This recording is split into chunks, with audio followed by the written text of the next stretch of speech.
Hello, everyone, and welcome to this episode of Pod Save Chocolate. My name is Clay Gordon. I'm your host, and as you can probably tell from the background, I'm not at my home studio. I'm out traveling. I've been out at for Thanksgiving holidays, and I'm staying at a little bed and breakfast in northeastern Massachusetts on the coast.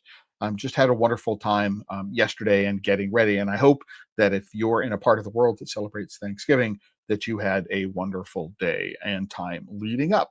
But this episode is not about Thanksgiving. This episode is about the Midwest Craft Chocolate Festival, and which happened this past weekend in Rushville, Indiana. This was the second year of the festival. But before I go into the roundup of that, and I'm going to be tasting a whole bunch of chocolate bars, I do want to remember or remind everybody that this episode of Pod Save Chocolate, like every episode of Pod Save Chocolate, is um, excuse me, I'm doing this in a new place, in a new orientation, is sponsored by the members of the Chocolate Life. And this is the homepage of the Chocolate Life right now. You can go to the homepage of the Chocolate Life, and you can see that there's a join button here in the upper right hand corner. You can become a member of the Chocolate Life. There's always a free membership. There has been a free member tier since 2008 when I started the site. But if you do have the resources to support, it's as little as $5 a month, and higher tiers paid on the annual level include coaching and consulting hours. So if you're looking for ways to help grow your business, that's something you can perhaps help with and become a part of supporting. And then no matter where in the world you are connecting from, what you can do is you can go and let me know in the comments, whether it's the live chat on YouTube or the comments or LinkedIn and Facebook. Go in there. If you put a comment up or you say, "Hi, this is me," I'll get the shout out up on screen, let everybody know you're watching today. But if you do have a question or a comment about anything that I might be talking about today, then please go and put it in the comments, and I will make sure the question gets asked and answered. But today I want to start off by talking about this post. So this post is on the homepage of the Chocolate right now. It is a post that I make. I make one for every episode of Pod Save Chocolate, and this is the one for today's episode. It acts as a sort of run of show, and I am going to go follow through the run of show, and you can follow along with me in doing it. So, first of all, this top card is a link to the 2025 website. You can click on the card, and it'll take you to the 2025 website if you want more details about that. You can click there. But I just wanted to give a really quick, this TLDR at the top of it is a real quick advance. So this is year 2 of the festival, as I mentioned. And so this year, advance ticket sales were greater than total ticket sales for all of last year. So walk-in sales on Saturday, walk-in sales for the VIP on Friday night would have pulled the total number of visitors, participants, other than exhibitors and sponsors, to greater than the total for last year. So this is a small town in rural Indiana, but the festival is growing, and that's a good thing. It's also true that most of the 2024 exhibitors returned for 2025, and that is also true of the sponsors. So not only is the festival growing, but it's maintaining the level of support that it had from last year, which is also good. And this year, there were exhibitors from Japan, Norway, Madagascar, Colombia, Ghana, Honduras, and Mexico. So it's a little festival that's in the middle of nowhere. Well, no, it's not the middle of somewhere. It is the middle of somewhere. But there's a rough triangle between Indianapolis, Indiana, Dayton, Ohio, and Cincinnati, Ohio. And Rushville is sort of in the middle of that triangle. There are about 2 million people in the area. But it is the only craft chocolate festival which takes place in the middle of farming country in the United States. And I think that's really, really important, that what we have here is, if you don't need to explain farming to farmers, then your conversations about cocoa farming start in a very, very different place. That's really, really cool. And also what strikes me about is really, really cool is the way the community comes together to support the festival. We do have a comment in. That comment is from Kjell from Fjorden Chocolat in Norway.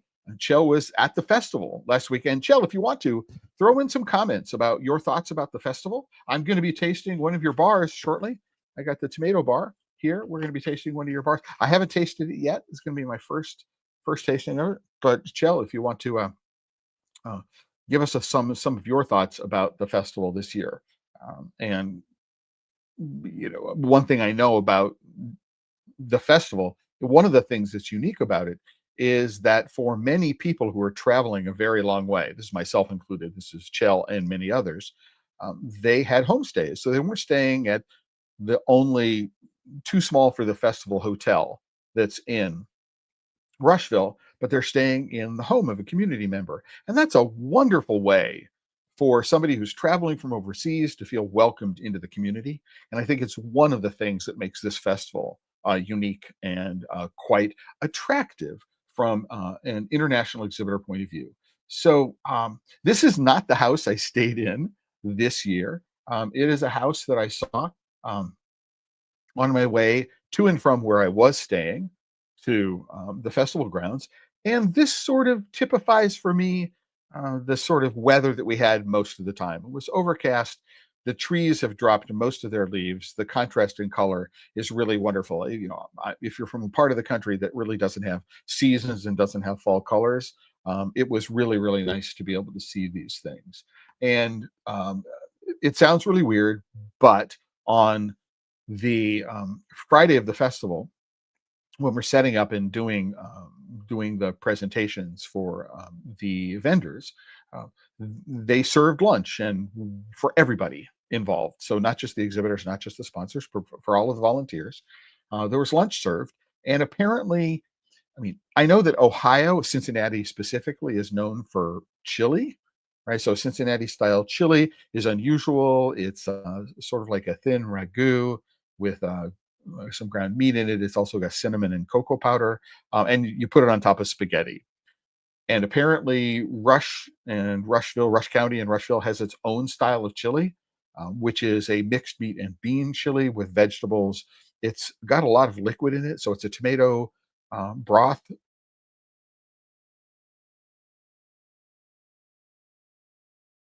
My camera. There we go.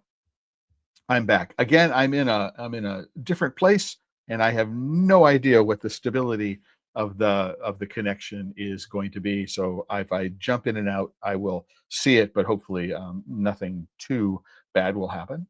But one of the things that they do with Rushville style chili is they dip peanut butter and honey sandwiches into the chili. And I know it sounds weird, but I've had, ground nuts, peanuts as the basis in a chili, so that doesn't sound weird. And dunking bread into chili doesn't sound weird.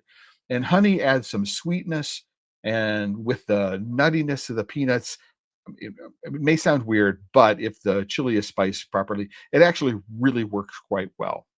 If you don't believe me, come to Rushville next year and get yourself some local chili with a peanut butter and honey sandwich. It was really, really, really quite good.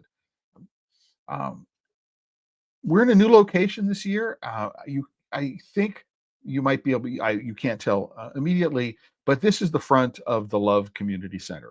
The Love Community Center. It used to be a Walmart. It went out of business a little about 5 years ago, and rather than the community folding up, what they did is they came together and they bought the Walmart, and then they hatched a plan to fund developing the shell of the Walmart into a community center. There's a library, there's childcare, there's senior citizen activities. The local food pantry is in there as well. There's a recreational facility, which includes lifting equipment, a full-size basketball court, as well as a swimming pool. So there's lots of stuff that is going on in this community center. And they are the host of the Midwest Craft Chocolate Festival.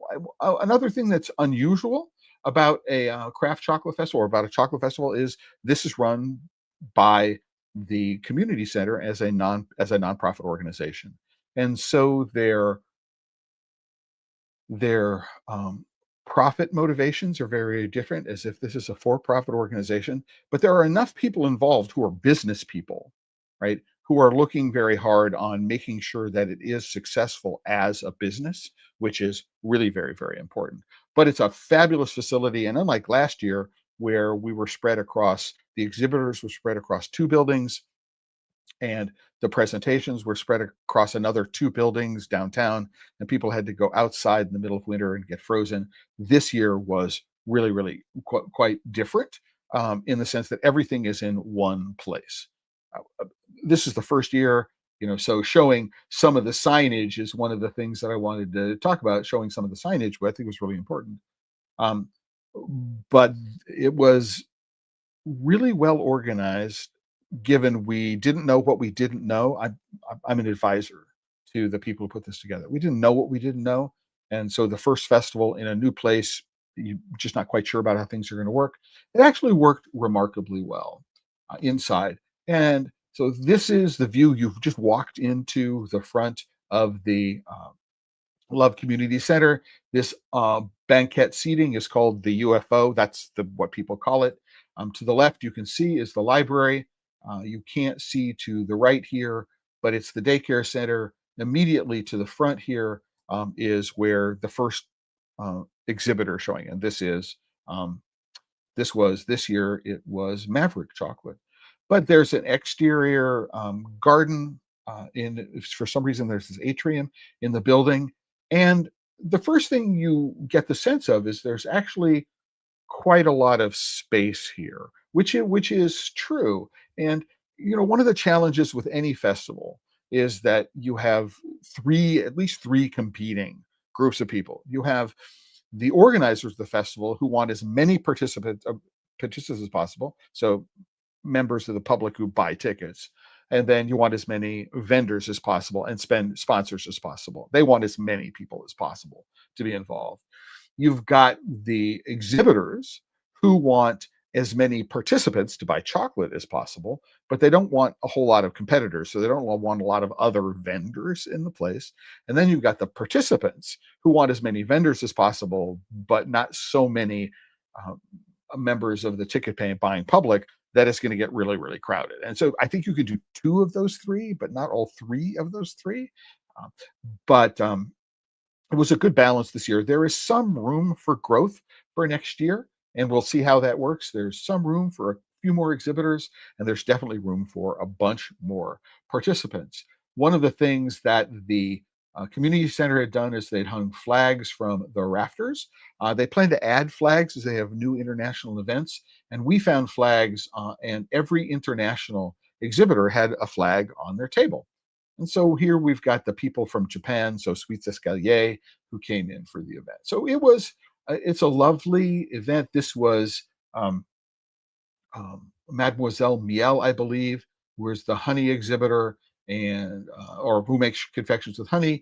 You get a sense that there is room. There's always ebb and flow. Sometimes it's very busy, sometimes it's not very busy, but you get the sense that there is a lot of space here that people can walk around in. So the you can see the flags on the ceiling and the crowd. Here's Chell, who also says, so here's a comment. The festival is unique, I would say, due to several reasons. You mentioned the homestay program and the way the whole community in Rushville supports the festival. Also, I would mention the way the vendors are welcome to Rushville. We also got this year an individual welcome note from a fourth grader with how to enjoy our stay in the town. Chell, I remember getting one of those last year, and I had to give the opening invocation. It wasn't a prayer, but I gave the opening speech, and I read my note for my 4-year-old. It was from the 4-year-old who wrote one. It's just, yeah, absolutely, the way the community gets to be a part of this. As an international visitor, you are made to feel really welcome. Not just an international visitor, but if you're an exhibitor who's taking place in the homestay program, you're welcomed literally into the homes of people in the town, and it's just really lovely that the town supports the festival this way. Also, anyone you speak to are so happy and surprised to see people coming all over the world to visit Rushville and the festival. And everyone is curious about the chocolate and the makers. That's very true. I mean, if you've got a festival in New York City and for some reason somebody stops you on the street, they go, "Chocolate festival?" Yeah, just another kind of thing. But here you are in Rushville, and they're happy to have you there. They're surprised to have you there, and they're proud that you've managed to come to Rushville to have your festival. It's really nice. So all in all, they just make you feel very welcome. I would agree with that. And it's something we talked about from the very beginning, is that we wanted to make this festival special very, very much in that way for people. And so here's Chell, his we were just reading his notes, and then so you get an idea of just the kind of space that's involved. You've got tall ceilings, there's sufficient air conditioning. It's really, really quite nicely put together, and everything is in one place, which makes it fun, easier for the vendors, and much easier for the participants who are involved. And so here are some people from Colombia, Cacao y Mas Cacao.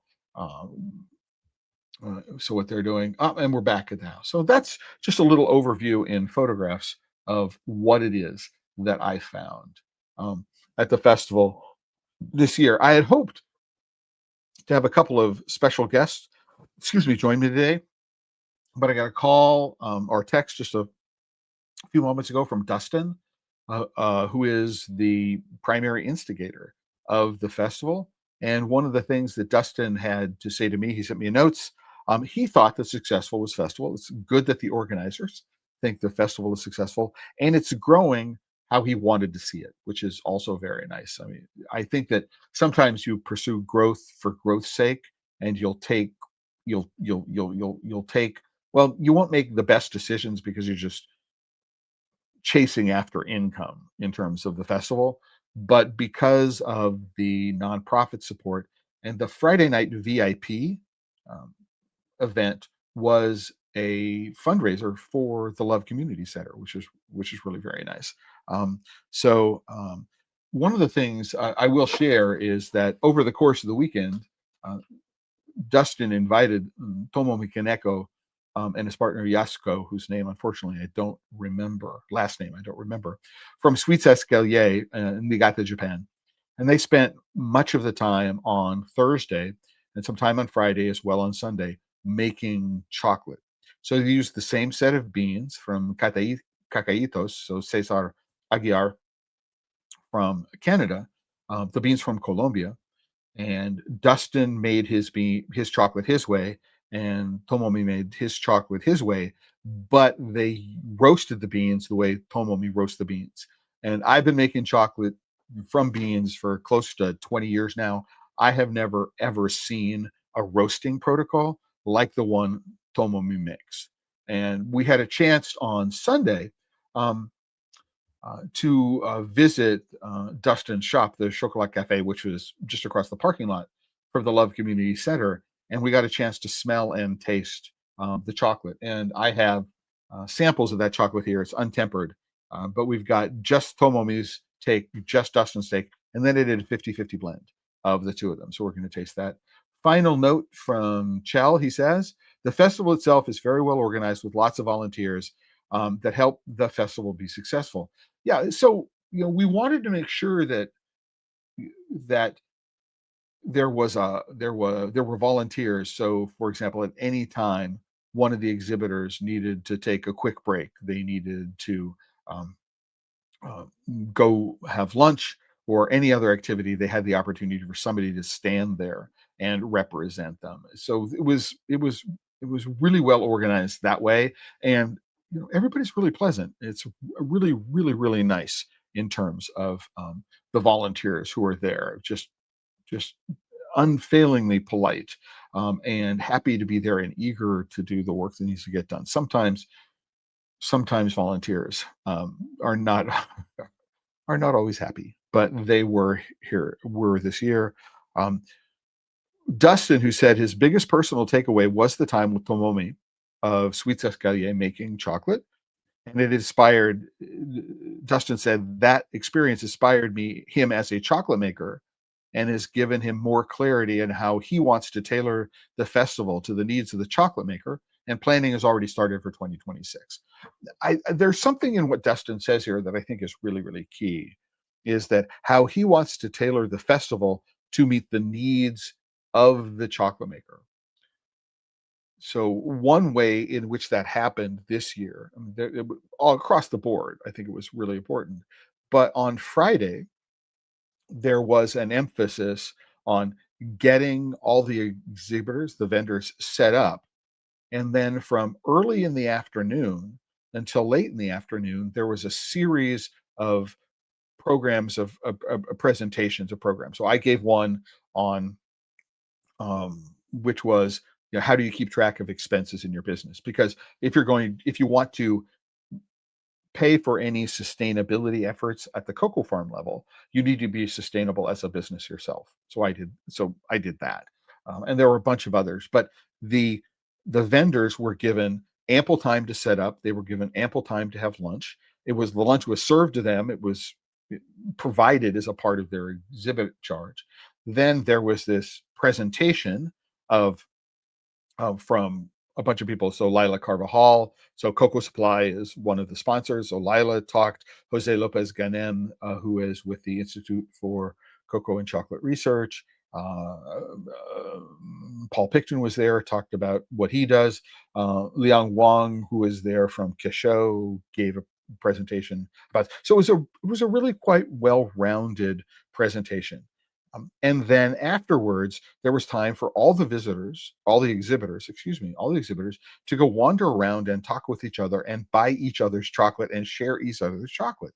And we did a tasting. So exhibitors could provide a sample of chocolate, and all of the other vendors, as a part of the afternoon, had a chance to taste chocolate. So really building that level of camaraderie. And then after that was all over, a chance for a little bit of dinner before the VIP tasting came along. So it was really, really, I think, that level of getting the exhibitors involved.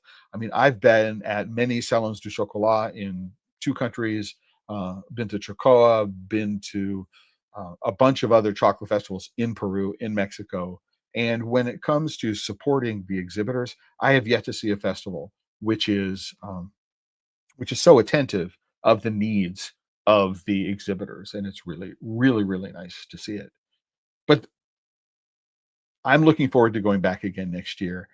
If you are at all interested in exhibiting your chocolate, and like the Craft Chocolate Challenge, this is relatively inexpensive to participate in, and it's really designed for exhibitors or companies that may not have a whole lot of experience going to bigger festivals. And this is an opportunity to understand what works and what doesn't, and how to set up and how to ship and how to tear down and all those kinds of things. And so it will be again the weekend before Thanksgiving in 2026. It will be again in Rushville, Indiana.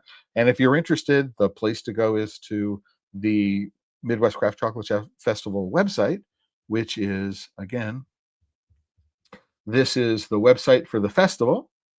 Oops. And you can go and sign up to be notified of next year's festival in advance to become an exhibitor. With that, what I want to do is I'm going to spend the rest of the episode tasting chocolate, because I have a lot. I brought a lot of chocolate back. The first thing I want to taste is a really unusual one. So this one is from a Honduran company called Yohoa. Elmer Pineda is the founder of the company. It's good use of real estate on the packaging, and it's quite beautiful. He has animals, which are part of his flow wrap. He started identifying this as a painted bunding. That's the kind of animal. The one thing I don't like is I don't like vertical tears. So this is a tear notch on a bar. I'm not a big fan of vertical tears. But this is a white chocolate bar, and it has in it a really unusual ingredient. So in Honduras, there is a form of avocado that is flavored like anise or fennel, and it's actually called anise avocado. It's out of focus, but it's called anise avocado. And when you open up the wrapper, again, one of the reasons why I don't like vertical, it's often the aroma is faint avocado, and it's a white chocolate. It's an interesting pale green. So ingredient number one is cacao butter. Ingredient number two is milk powder, sugar, and then it's got this anise avocado, and some of the green color comes from matcha. And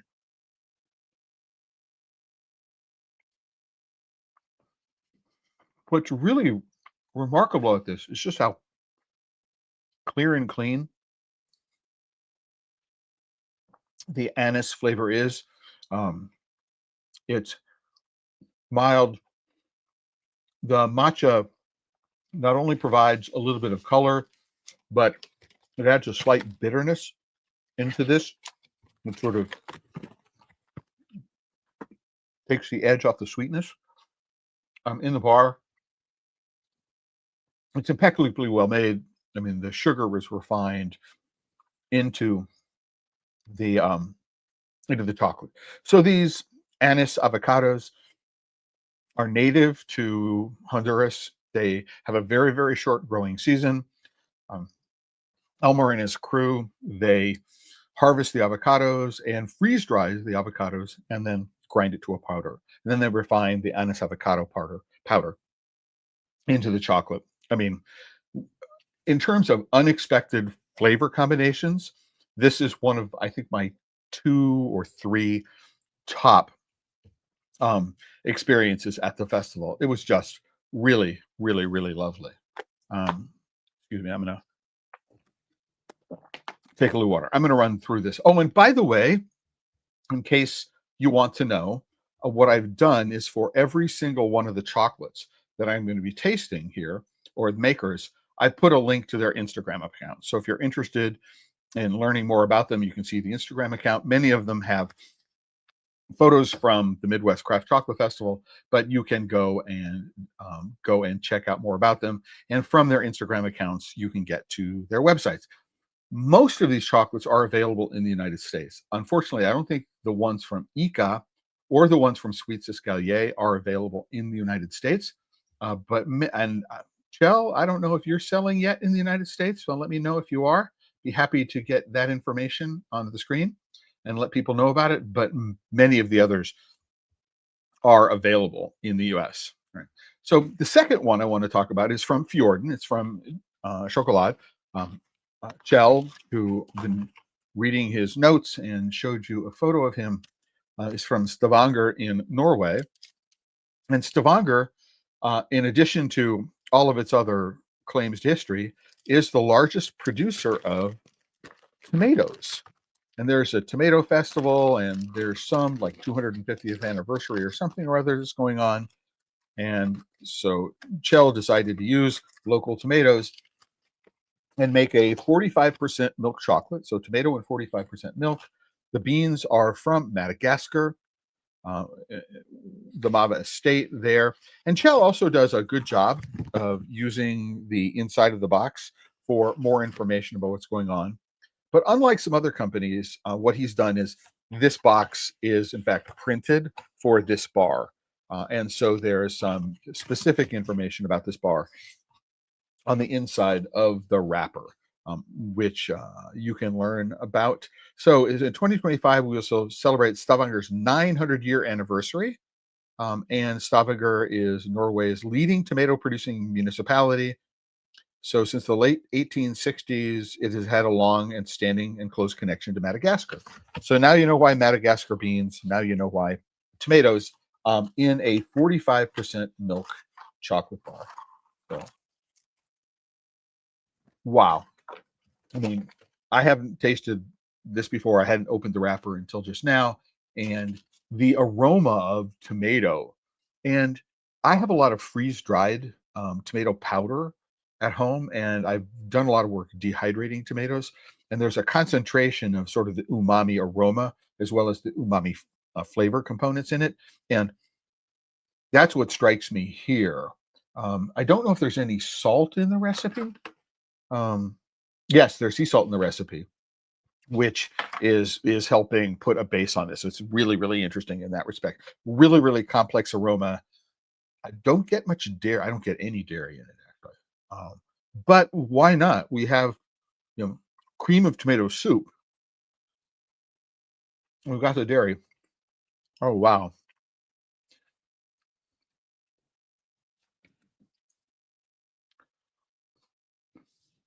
This is just an umami flavor bomb.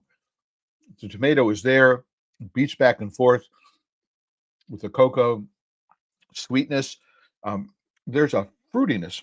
I believe tomatoes are botanically a fruit. Cacao is, I believe, well, it's not botanically a fruit. Um, it's a drupe, I believe. Um, I mean, this is really, really quite remarkable.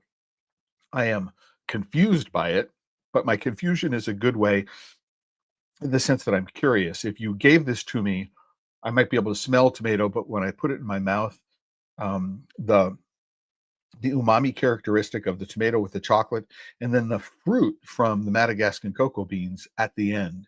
If you have a small like cherry tomato, and maybe what you've done is you've concentrated the flavor somehow by cooking it down or roasting it down. That's the kind of flavor that I'm thinking about. Yeah, but it's in a milk chocolate bar, which is amazing. And you just outstanding work. Number one, there are a couple of people who've done tomato in chocolate bars before.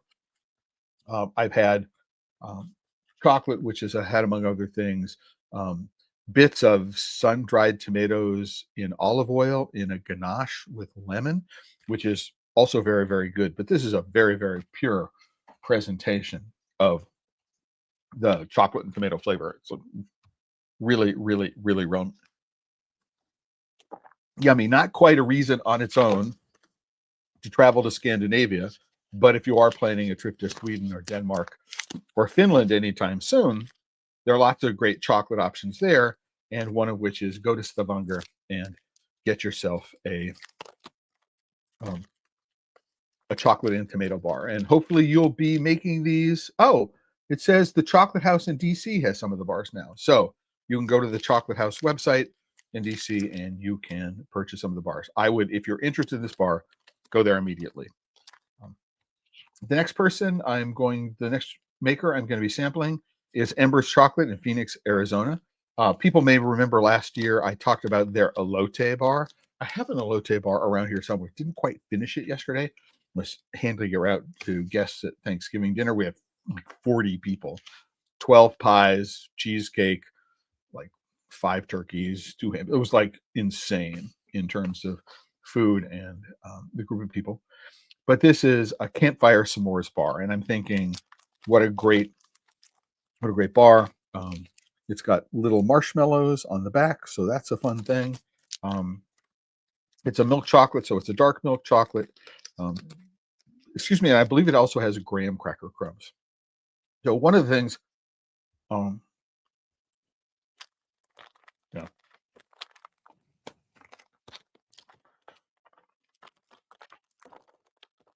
Yeah, I mean, this is pure nostalgia. It's pure nostalgia. I mean, it's better than the chocolate. The chocolate itself is better than the chocolate. It is normally used on a s'more. Again, these are dried marshmallows, so it doesn't have the ooey gooey of a freshly made s'more, but the flavor is definitely reminiscent of that cinnamon graham. Yeah, no, pure nostalgia, and very well made. I made Tandy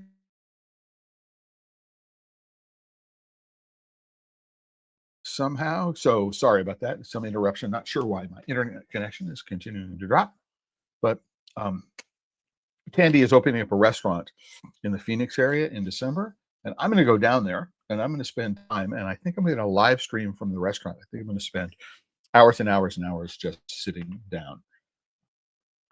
I'm going from less heavily flavored to more heavily spiced flavored. There are some. Hey, Lila. Sorry, I'm late. Crazy day with containers. No worries, no worries. I when I posted this, I said to everybody I might be having some special guests. I want to say hello to Lila Hello, Carbajal Erker. everyone. Lila is the founder of Cocoa Supply and is the main sponsor of the Midwest Craft Chocolate Festival. So we're going to take a quick break and tasting. But Lila, there are like two questions Sure. I'd like to get. So, as a sponsor of the festival, your observations of it are Yeah. a little bit different of mine, and your goals in doing this festival are a Yes. little bit different of mine. So, can you explain, number one, why you're sponsoring it, and number two, how your experience as a sponsor and what you saw, right, as a sponsor, and the way the festival came together, and then during the festival, the people that you interacted with, the members of the general public, all those kinds of things. So the second set of questions is, did you bring a chocolate bar? Okay, we'll do that one. Already Okay. started eating it. I was in the Another. middle. I'm late because I had to wait for an answer of a container, and I was like, I couldn't resist it. So Okay, so here we we'll go. get to that one. So ask the first questions about the festival itself. Yes. So the first question, why we decided to sponsor it, why we went into it. It was, first of all, we got the connection through the Innovation Award with Dustin. But for me, it is the general goal is to increase the consumers of craft chocolate. That's one of our goals in Cocoa Supply, regardless of where, how, who is it doing. And the fact that this was an untapped market, a forgotten market, if you want to say it like that, where we have the East and West Coast in the US, and I'm talking only US, because then we have other markets that are also still untapped in the world. But we have East and West Coast that are very aware of what craft is. You have all those little cafes, you have craft bakeries, anything that's roasting. In the Midwest, we have a farmer community that is sometimes forgotten because it is not. It doesn't have the input of all the international travel that I think the East and West Coast have, all the tourism. So there is that lack of maybe that we don't have that bridging there that we have otherwise in the larger cities. And having this idea of creating a festival for in that area, and we're talking Rushville, it's not even Cincinnati or Indianapolis, we're talking a small town, was extremely appealing because that's exactly where we can connect even further. It is a one-to-one interaction from makers to the public, and it is a smaller interaction, more intimate, more meaningful also. And that's, I think, what a lot of our craft makers were happy to hear, including myself, is when you have questions there, they're pretty engaged. The public is very engaged. They want to know more about it. It's not just, oh, this is one more of the craft bars. They really are interested. And I guess it's also because of curiosity. It's something new. It's something that they have not been bombarded by marketing of craft or artisanal as the big cities. So that was really the main reason why we decided to sponsor it and why it was extremely appealing. And it certainly delivered in that way. We have had not only a great bond with consumers, but with the town itself, bridging the farmer to farmer idea. We have a farmer community that understands the farmer much better than the big cities, that the metropolitan cities. So it is something that we hope that we can give again an insight of why people should choose craft chocolate over the mainstream chocolates, why it is important to support farmers just like them, why we have the commodity exchange that affects also the farmers in the Midwest. So that bridging is unique. And again, that for us, I think everyone once again felt that it was magical, that it was very intimate, that we have a bonding that we sometimes don't get any other places. So what I experienced, because I'm not a craft maker, my experience is different than the participants and the exhibitors. I also decided not to stand in the booth because as much as there's a lot of to talk about the farming and so on, I think it was better allocated the time into doing the speeches and to actually supporting again the craft makers. The idea is, for me, is always we are all looking for the same. We are looking to expand the market for the craft, explain to the public that otherwise wouldn't be able to get it just from the design of the tablet. So why support that craft maker? Why support the origin? And I think we did a pretty good job, and I'm looking forward to the next one. Yeah, as I was reading before you got on here, Dustin says he's happy with the way things went. Yes. But I do want to make a quick note. You mentioned the Innovation Awards, and for people who may not know, Dustin, in addition to being the driving force and instigator of the Midwest Craft Chocolate Festival, also created the Craft Chocolate Challenge. And if you are interested in submitting one of your bars to the Craft Chocolate Challenge, it's open for 2026 right now. You can submit if you'd like to be a part of it. There's no charge to enter the awards. It is very much feedback focused. And one of the great things about the festival is that many of the people who are exhibiting at the festival are in fact winners at the Craft Chocolate Challenge. And so there's this direct connection about growing the community, as you mentioned, Lila, that's really, really, really quite important, which I think is a part of what makes, again, another thing that makes this particular festival really quite unusual. What chocolate did you bring? I know that you brought a Fjorden. Yes. Right, because I recognize you bought a different one. So yeah. I got the coffee one. Ah, okay. Yeah. Well, I tried a lot. I tried a lot, and they didn't make it this far because I already ate them. So that was my. Once I got the link that, hey, we're gonna do this on Friday, I was like, well, let's see what's left. But again, from what I was able to snack, because I really was snacking the whole festival. I got some of the Yellowbird. I got some of I love the orange slice there. Maverick. I love the white with lavender. I love the I actually one that I didn't have before was Fjord. So I ate already one of them, the darker one. But I had this one left, and I tried it this morning, as I said, right before it is. And well, he definitely has. I like that I feel that there's still some what I call the volatiles, like that you still have some of the broader taste of, a little bit of acidity still in it, but in a subtle way, in a very natural way of what cocoa is. And I'm a cocoa snacker, so I like to have the full broth when it's not, when you conch it a lot or you mix it with more things. Sometimes you have the tendency to make it more alike other chocolates. That's when they start to equalize themselves, and it's a great way of making it maybe more broad or more likable for everyone. I do like to have the personality of each one, if you want to ask it like that. And even though sometimes it's a little bit strong, and this one with coffee is strong, and but for me it's perfect, like in the morning, especially if I need to wake up. And I made it already so far that I ate a third of it. So, and I could easily go for half of the bar without a problem in a sitting. Probably not the whole bar because I would get too hyper or electrified. Okay.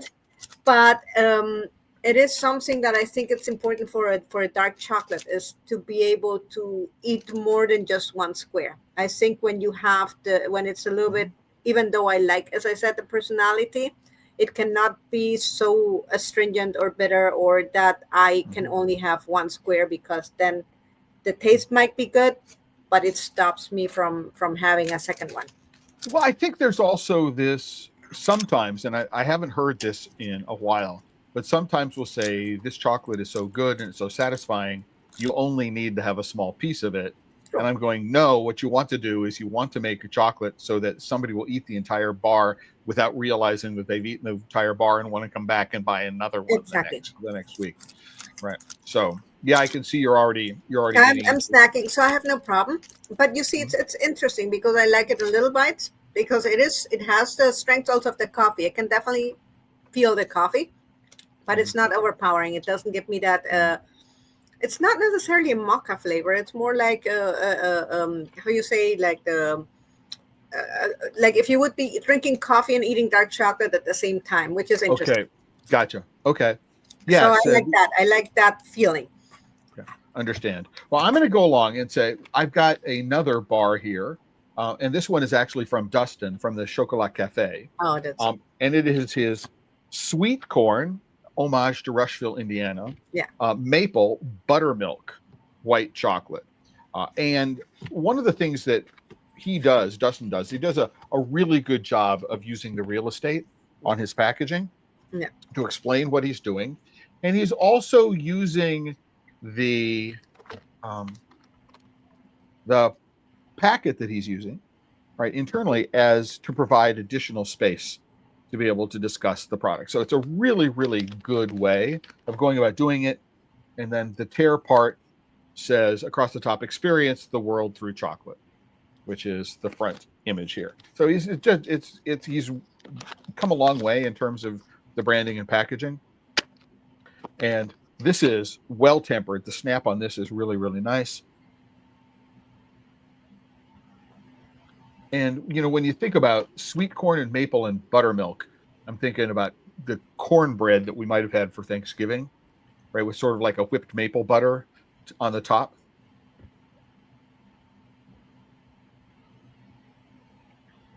And it's freeze-dried corn, which is refined in.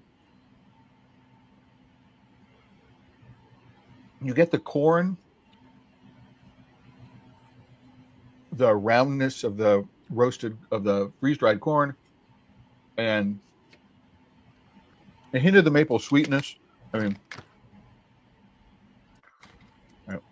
this I think is a perfect bar of white chocolate you might get to somebody who claims they don't like white chocolate. It's really, really quite remarkable. And so, Lila, I can.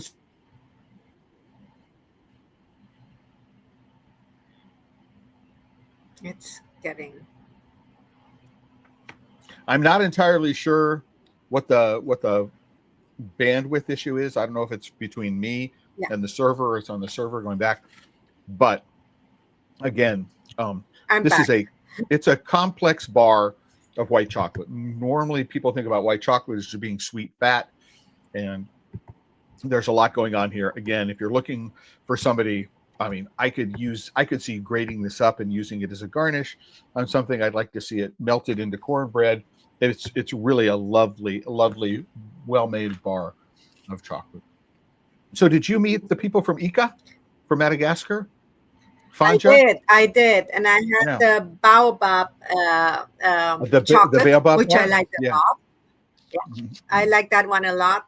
And I thought that was very, how do you say, unique from them. So I told them this is a bar that is different than the rest because we don't have baobab. It's not everywhere available. So it says a lot about origin.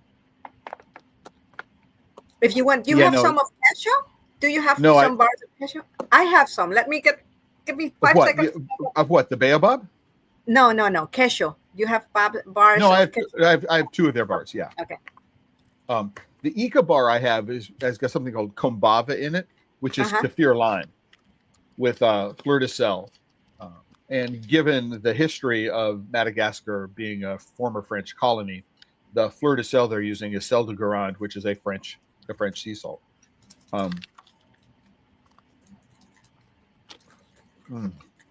Wow.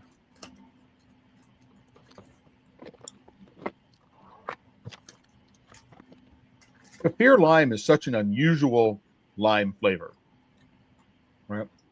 And we often see it, the leaves are used the sort of way we use bay leaves to flavor things, but this actually is zest from the skin of the kaffir lime.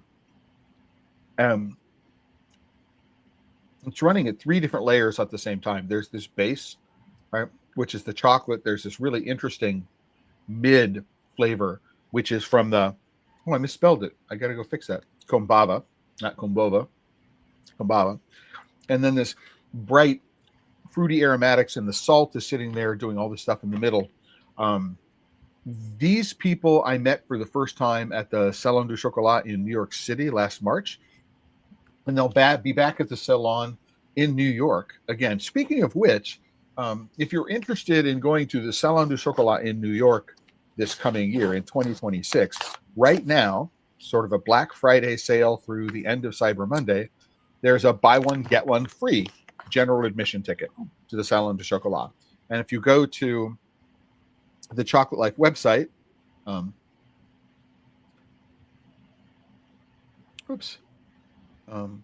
right, there's a link to click to go to Eventbrite to purchase a ticket for a buy one, get one. And I'll take this down on Monday. So in case you're interested, that just showed up in my email this morning. I wanted to make sure that I got that up. All right. Whoops. I don't want to go there.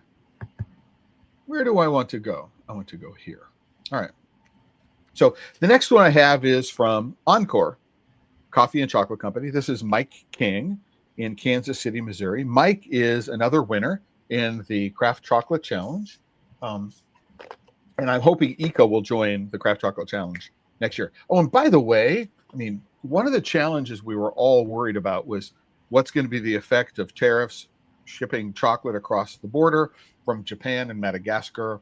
I think Chell brought all of it in as his luggage, and how he got that across, I don't know. But we didn't have any visa issues either. We were worried that the people from Madagascar wouldn't be able to secure their tourist visas on time, but they were able to do so. So Encore, started off as a coffee roaster.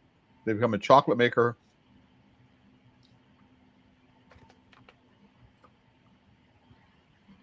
They have a spiced hot chocolate bar that includes cinnamon, chipotle, and arbol chilies. So it's a lovely delicate. And one of the things you don't often get in a hot chocolate is a sort of fruity middle. But there's this wonderful fruitiness on the middle of this. You get the chocolate to start, the fruitiness comes through, and now I've got this nice little sort of warming heat around my entire mouth that's really, really quite lovely. Mike is a multiple winner at the Craft Chocolate Challenge, does really, really good work, and I can recommend it. You can go online and purchase this and some of his coffee. So if you've got a coffee and chocolate fan, and you can't go all the way to Norway to get the bar from Jordan, you can get coffee and chocolate from Encore Coffee Roasters and use it as a holiday gift. And we had the coffee in the festival. He was the one who gave us the coffee, and it was delicious. So completely agree. So there was a break room open at all times for any one of the exhibitors. And on Saturday, there was coffee available. And the coffee that was available for it was provided by Mike of Encore Coffee Roaster. The next one I want to do is Sweets Escalier, right, from Japan. So this particular bar was a bronze in 2022 at the International Chocolate Awards at the world level. And the packaging, I mean, it's pretty packaging. And he has the most interesting roasting profile of anybody I know. I'm not going to go into it, but in my life, in all the years that I've been thinking about making chocolate and roasting, I have never seen anybody do anything like the way Tomomi roasts his cocoa beans. And he's very, very particular about the way he roasts it and why he roasts it, and then the way he puts his cocoa beans and ingredients into the melanger in order to be able to develop the flavors he's looking for. It's just remarkable what comes. And a lot of handwork and a lot of production problems because of the way he chooses to go do it. This bar, I have a Gianduja bar from him. Everything I've tasted of his is just amazing. It's really, really quite wonderful.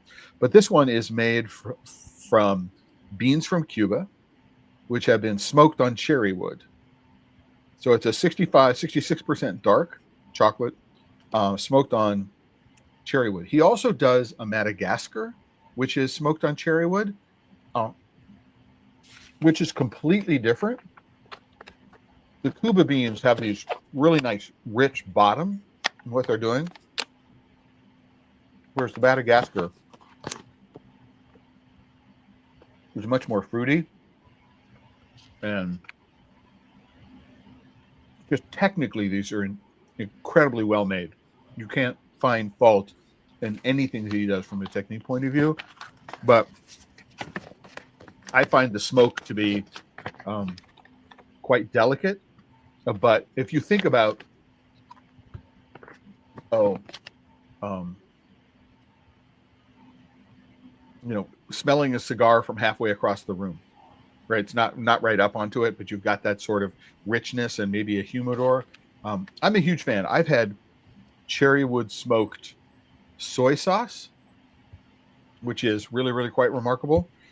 Unfortunately, you're going to have to go to Niigata, Japan. I don't think you can get these bars anywhere in the United States. They might have brought 20 or 30 of these in. I've got one of a very, very small. Another reason to come to a small chocolate festival like this is it may be your only opportunity, to buy some of these bars. So I have 2 Kesho bars. I wanted to wait for them at the very end. So we have the guava lime bar and their new one, which is a Sichuan hot pot. Because I realize if I eat these, I'm not going to be able to taste much afterwards. Nonetheless, I'm going to try because I'm going to do the bars before I do other things. So have you met Liang before, Yes. Lila? Yes. Okay. So this is my first chance to meet her. Was she in one of your consulting sessions? No, she was not. I think she was supposed to, but someone else took it. But I talked to her before in the other festival. We met in DC, the first one, and then we met in the other one. I think it was at DMV. So, Gotcha. and no, she was not at DMV. Her partner was there, but I've had her bars, and I'm a fan of the sesame, the black sesame, and the salted prune. Those 2 are my absolute favorite. Right. Just again, another thing that we did this year, and both Lila and I participated, is that if you were a vendor, there were free half-hour consulting sessions. So you could send us questions in advance, and we would sit down with a half an hour, and we would answer the questions for you. It's not something you'd happen at another chocolate festival, right? No. But it was great. So, and I think it was useful. I don't know about you, but I think it went. I hope they got a lot of it because I felt the questions were very well directed to what I do. A lot of them had to do with import distribution. So it was very nice to have this unique scenario and be able to have give my point of view on it. No, absolutely. And same for me. So I noticed that if somebody went to you and went to me, I'm guessing asking incredibly different I think so. Sets of questions. So the bar I just tried is one that was entered into the 2025 Craft Chocolate Challenge. So it's a guava lime with chili. And I mean, the craftsmanship shows, these are people, Liang and our partner, I believe, are both from Beijing, China, spent some time in Japan before moving to Austin, Texas, which is where they're located. This is, just insanely well crafted and really, really wonderful, innovative flavors. I can recommend the guava lime.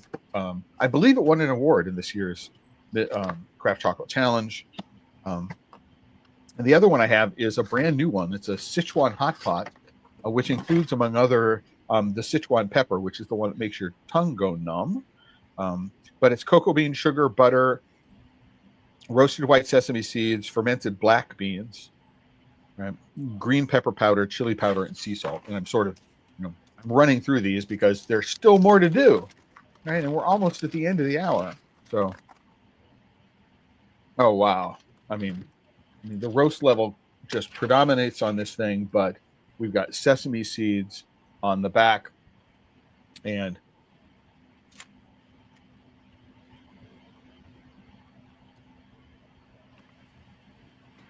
I didn't want to blow my tongue out.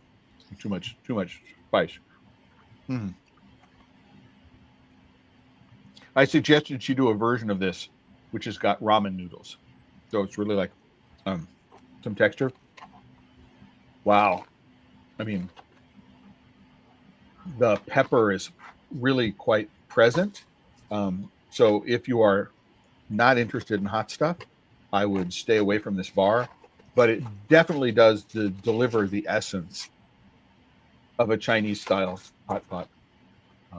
So a couple more things. Did you by any chance meet the guy who was from Ghana? I did. Right. And so he's been making some things in Ghana that he gets on an international airline in first class. And his bars are all cacao nibs, which are in sugar syrup, and then flavored. Yeah. And so this is his cacao crunch bar, and this cacao crunch bar is flavored with ginger, and it's small. It's not at all crispy. It sort of breaks like you'd find many protein bars do.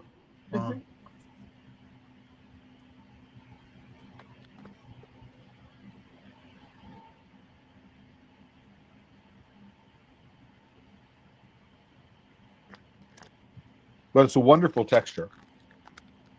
Not overly gingery. It's a wonderful texture because the cocoa nibs have been cooked. I don't know. Did you try one of these? I didn't try that one. He gave me a sample of nibs that had been kind of like gone through the same process, and it was quite good and also different. So I liked it exactly like the little nibs. So we were talking more or less about that.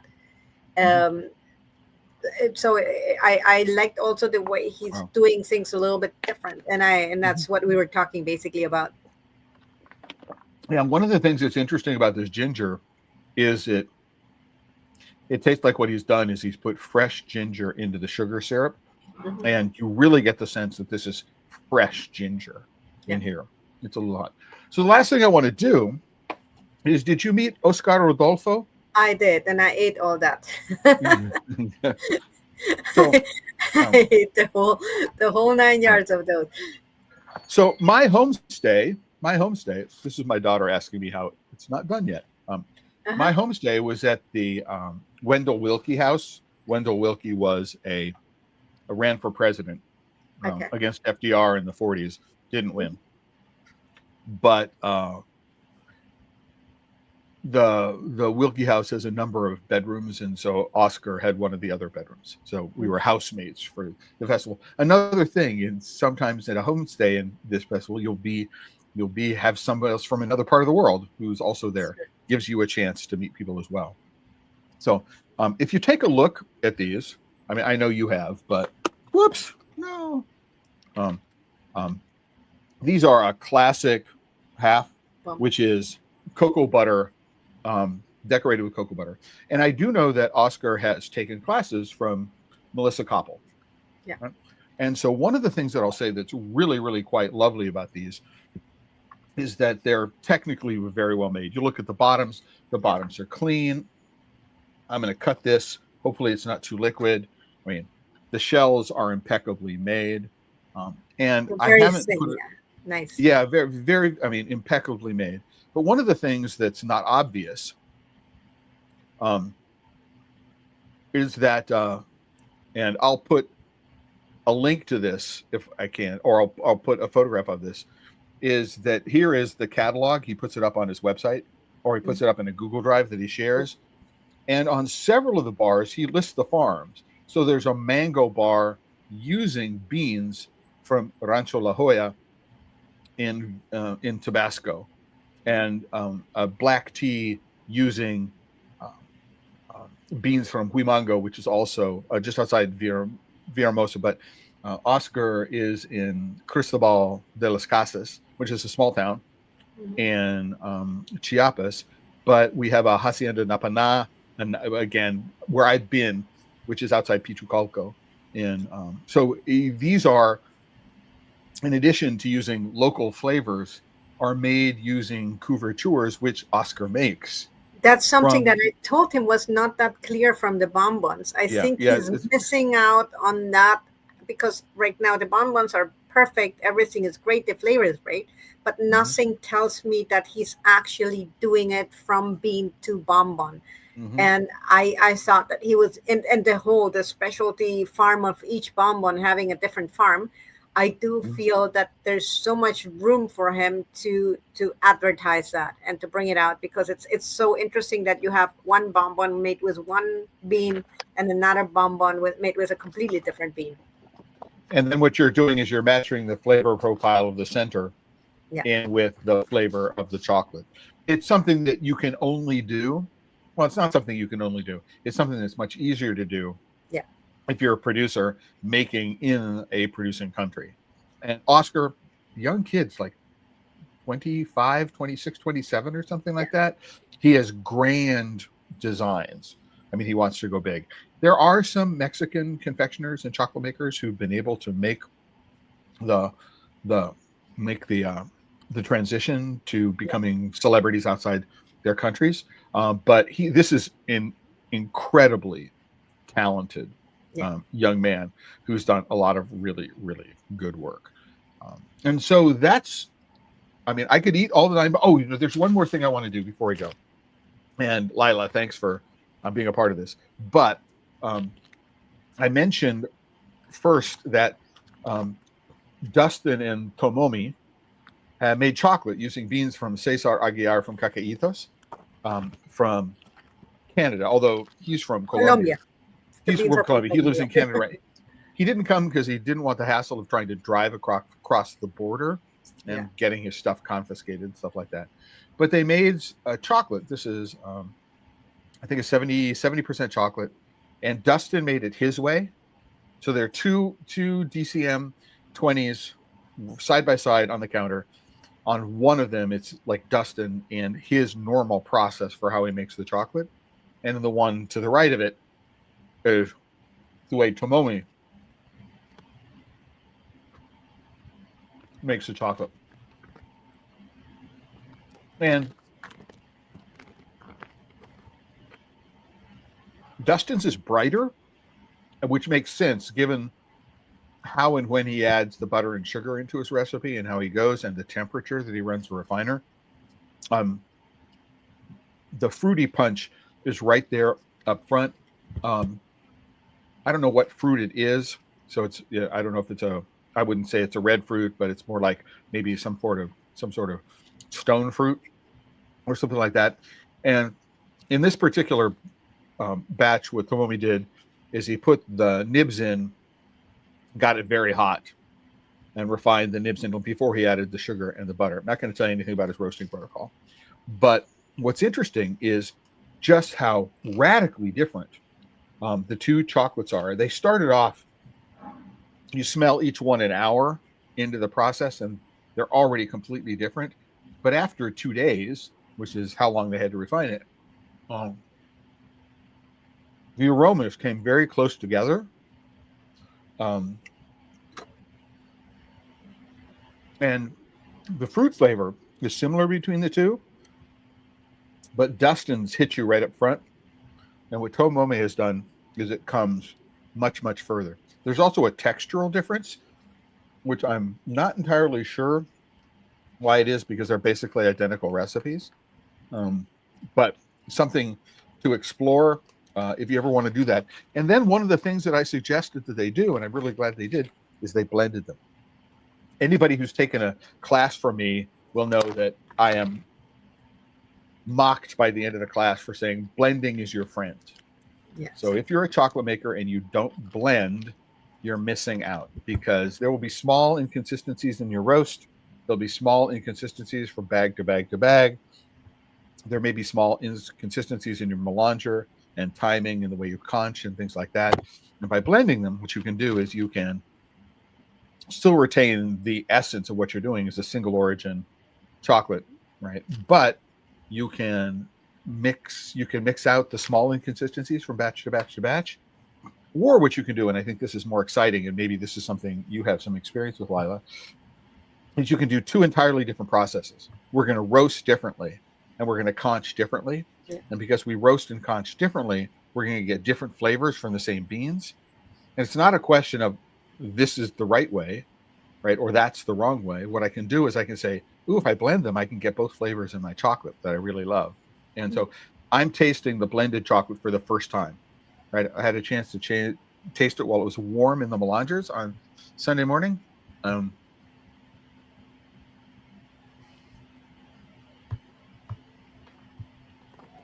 wow. All three of these things are untempered.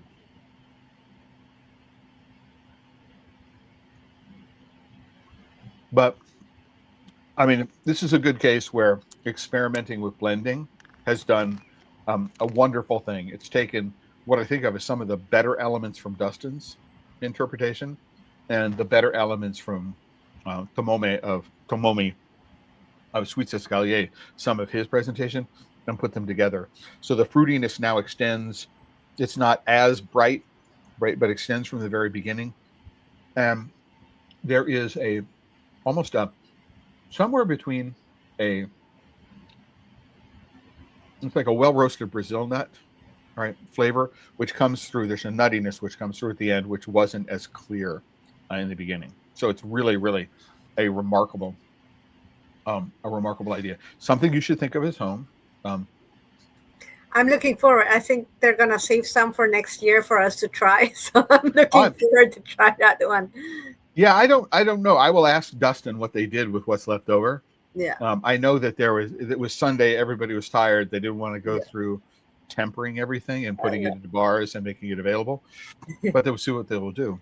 And we will see how many of these kinds of experiences end up as a part of the festival next year. So I've already started to have conversations with taking this idea and making it a 2-day or 3-day discussion before the start of the festival.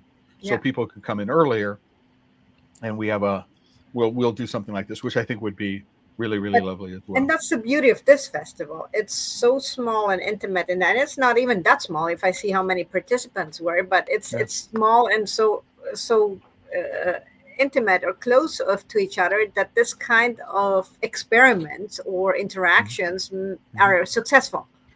And there's always this camaraderie where all the makers are trying to do something together. You see a collaboration that I don't think I've seen anywhere else, and I love that. I would agree, and I think it's really consistent with what Dustin did with the Craft Chocolate Challenge. He wanted a challenge that he would want to enter, and it addressed issues that he saw weren't being addressed with other awards programs. Yeah. And I think one of the things that really evolved and really grew this year over last year was how much emphasis was paid to interesting programs for the chocolate makers. Normally the chocolate makers just like go set up your table, right? Sell stuff. Thank you very much. You're gone. Right. But all of these things are, how do we go and turn this into a community building learning experience? Yeah. Not just for the people who are participating, but for the people who are gathering to sell their products. Finding the value of the exhibitor coming itself without a charge, because we're not trying to sell classes. We're trying here to be like, you're coming here and educating the public. And it's a lot of effort, a lot of time right before Christmas. We also want you to feel that you learned something from your pals, from your colleagues, from us that are not necessarily chocolate makers, but are in the industry. And I think that's the beauty of it. We're not really going for, oh, we want to charge for this, and we're trying to see where we can get stuff from them. It's also, we want to make it worth your time and worth your effort and worth your ticket and your travels. And, and I think that's what makes it special. It's really a program or a festival that tries to educate the consumer, but also give something back to the maker. Absolutely, because a stronger maker community is a stronger craft chocolate buyer community. Yes. Right? And in these times when the price of cocoa is through the roofs and you've got questions and uncertainty about tariffs and all this kind of stuff, the pressures on business are greater than ever.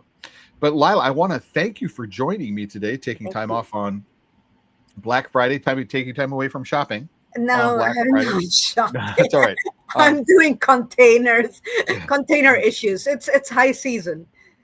Gotcha. So this is the post for today's episode of Pod Save Chocolate. You can go in and see. I do have a typo I need to fix, but you can see all of the chocolates that we tasted today and the bars that we tasted as well. I will add the coffee bar to the list for what Jordan we tasted today. And these are the links to their Instagram accounts. Nice.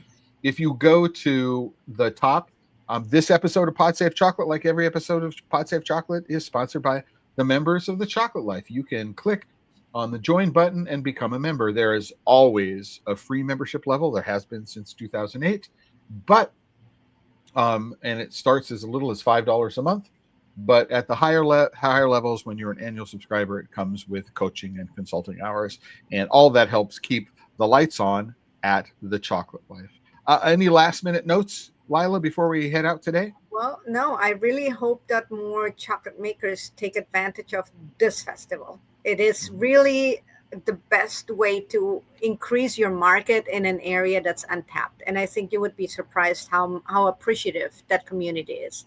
I think all the Midwest. So it is something that I would really recommend.